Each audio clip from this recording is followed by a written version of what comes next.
जय श्री कृष्णा। आप सबको मार्गशीर्ष मास की संकष्टी चतुर्थी की बहुत बहुत शुभकामनाएं। मार्गशीर्ष मास की कृष्ण पक्ष की चतुर्थी को गणाधिप संकष्टी चतुर्थी कहा जाता है। इस दिन भगवान गणेश के गणाधिप स्वरूप की पूजा की जाती है। इस व्रत की कथा का उल्लेख पुराने ग्रंथों में मिलता है, जो भगवान हनुमान और राजा दशरथ से जुड़ी हुई है। पार्वती जी ने गणेश जी से पूछा कि अघन मास की कृष्ण चतुर्थी को किस गणेश की पूजा किस ढंग से करनी चाहिए।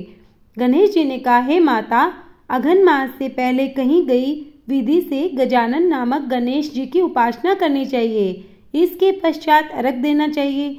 सारे दिन व्रत रखकर पूजन के पश्चात ब्राह्मण को भोजन कराकर जौ, चावल, चीनी, तेल और घी की सामग्री बनाकर हवन करावे।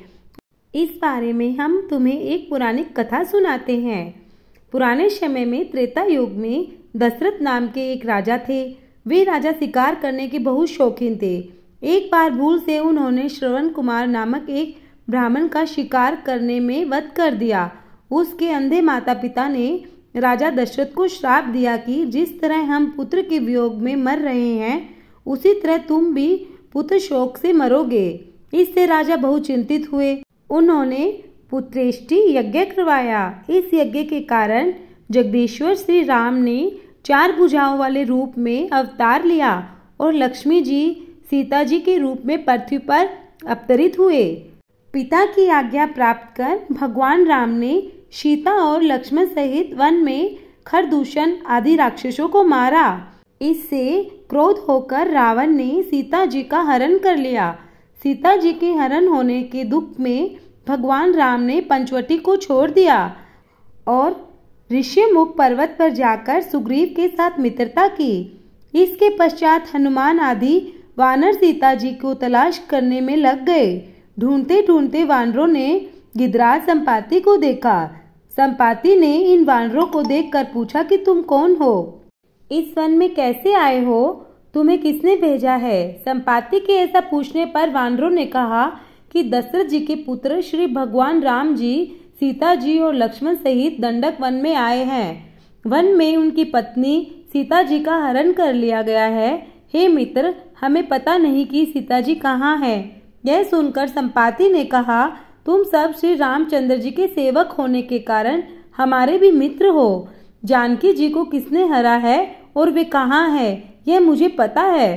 सीता जी के लिए मेरे छोटे भ्राता जटायु ने भी अपने प्राणों की बलि दे दी है। भगवान श्री राम जी का स्मरण कर जटायु ने अपने प्राणों को छोड़ा है। यहाँ से कुछ ही दूरी पर समुद्र है, जिससे उस पार राक्षस नगरी है। उस नगर में शीशम के वृक्ष के नीचे सीता जी बैठी हुई है।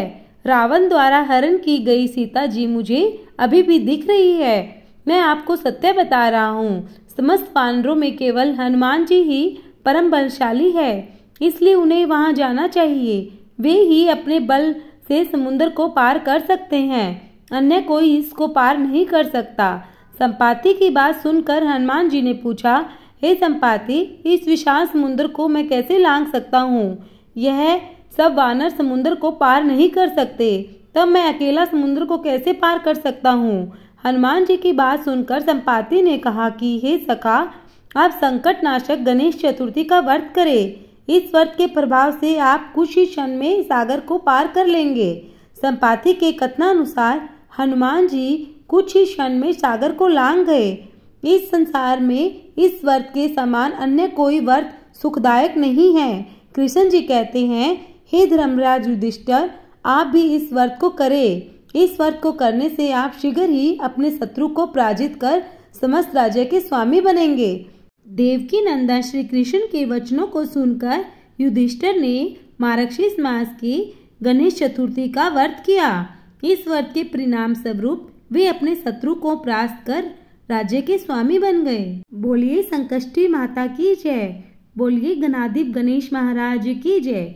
कथा सुनने के बाद भगवान को भोग अर्पित करें और हाथ जोड़कर भगवान गणेश से प्रार्थना करें।